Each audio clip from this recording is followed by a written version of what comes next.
It's Brother Peter with tidbits from the Word. I've been studying for a while here in the book of Isaiah. God had to come and speak to the nations that were out there during Isaiah's day. Just like he's having to speak today to the nations that are out there today. Let's just take a look at our own nation. Our 50-something states that we have in the United States of America, and see how are we faring spiritually.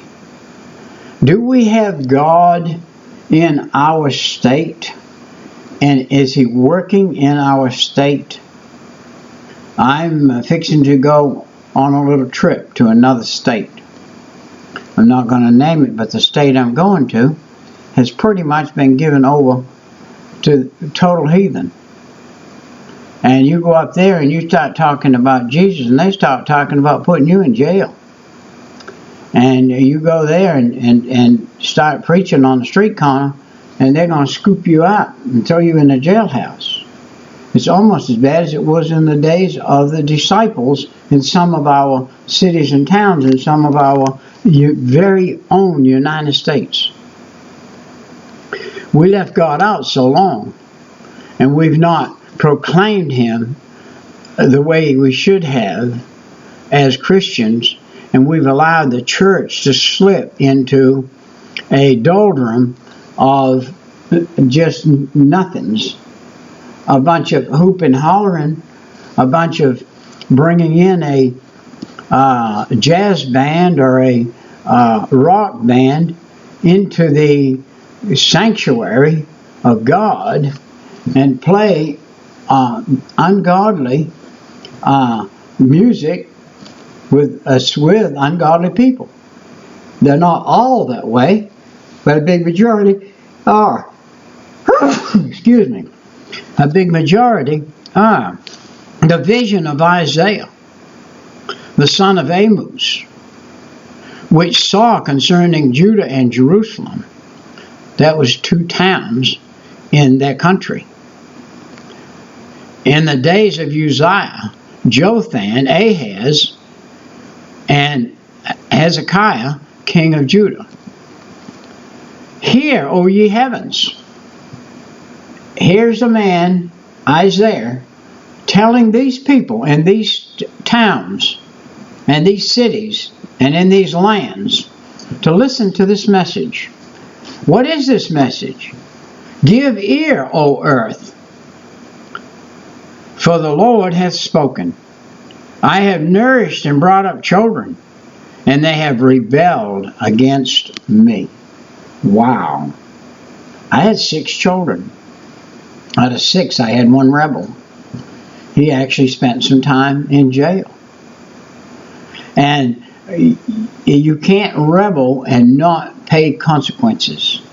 The United States of America has rebelled against allowing God to take control and be even in our White House. By the way, I believe we do have a president right now that is a man seeking and searching to follow what God would have him do, and not just what man would have him do, to turn this country around. See, right here in verse 3, he said, the ox knoweth his owner, and the ass his master's crib. But Israel doth not know, my people doth not know or consider. We don't even know today who we are, where we are, and a lot of different things, because we're not in the gospel of Jesus Christ like we should be in the Bible. We don't even know where our own stable is. Some people don't. This world's full of people that are in transit. They're moving all the time. We've got people that don't work at all. They flim-flam through life and use other people's money and other people's credit cards and other people's everything in order to get through. They're thieves. They're robbers. They're crooks. The world's full of them. If you let your credit card lay down for, you take a credit card and just for the fun of it, get one that's already been depleted and go somewhere and lay it on a table and watch the person pick it up and run over and get in their car and go to an ATM. And they're going to try everything they can to get that card to work. That's just the way it is today. That's just the way it is. It's not God first anymore. It's me first. And if I can steal it, I'll steal it. And so this is where we're a sinful nation. Listen to this, verse 4. That's wow. That's look. A sinful nation. A people laden with iniquity. A seed of evildoers.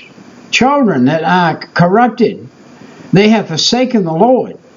They have provoked the Holy One of Israel unto anger. And they are gone away backwards. This was a Christian nation.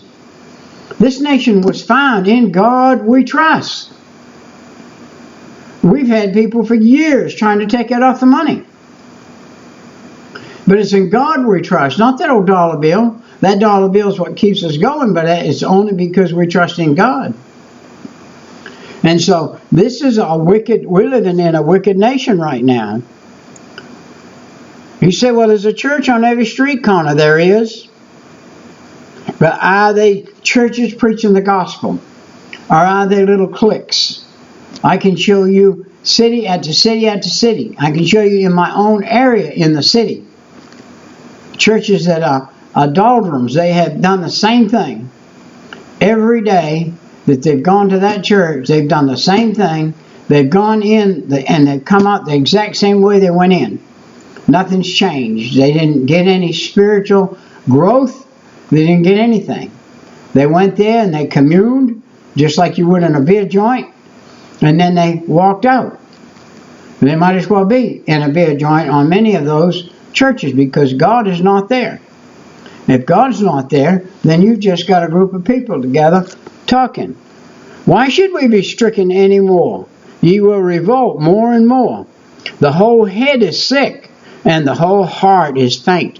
Our head, Washington, D.C., is sick. It is sick to the core. And there are a few in there that can see. Heads usually have eyes. There are a few eyes in Washington, D.C.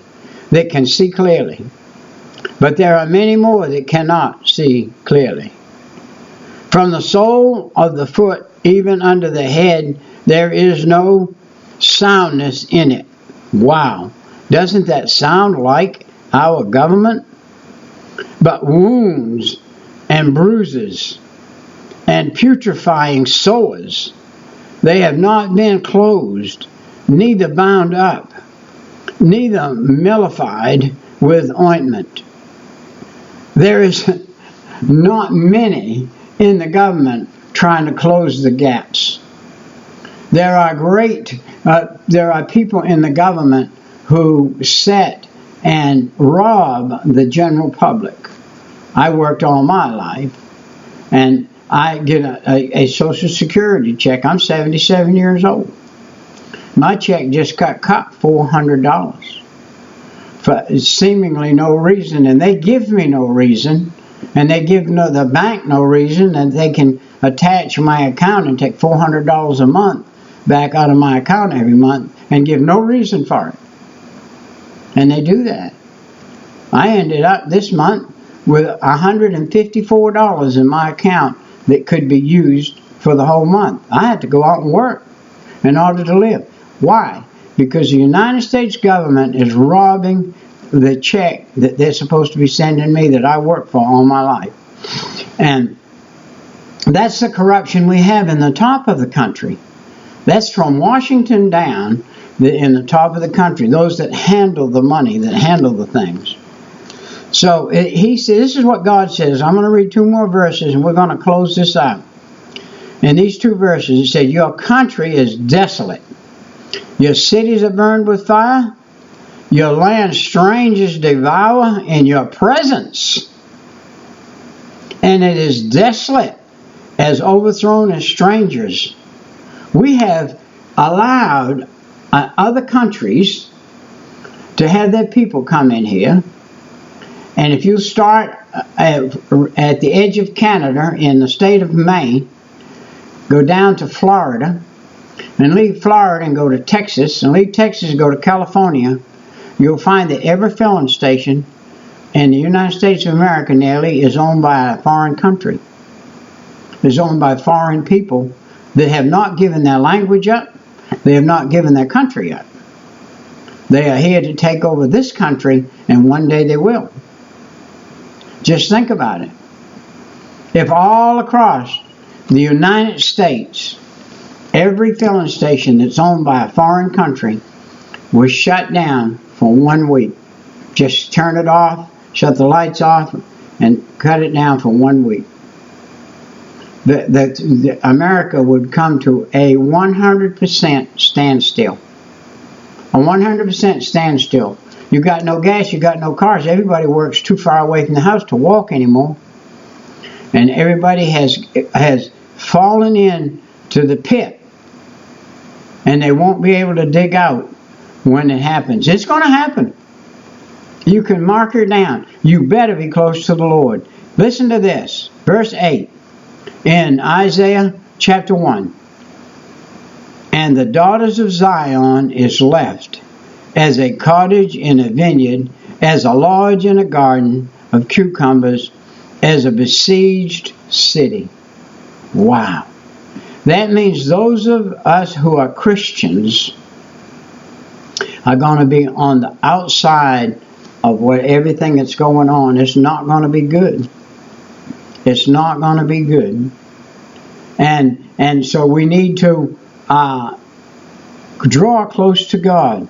Verse 9 said, except the Lord of hosts had left unto us a very small remnant, we should have been as Sodom, and we should have been as Gomorrah.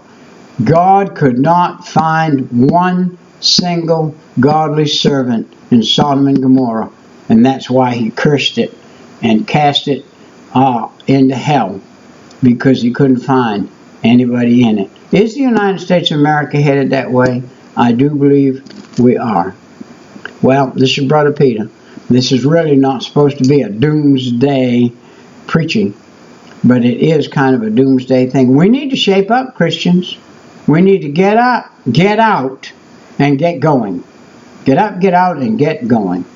All right. We'll see you next time. Right. Bye-bye.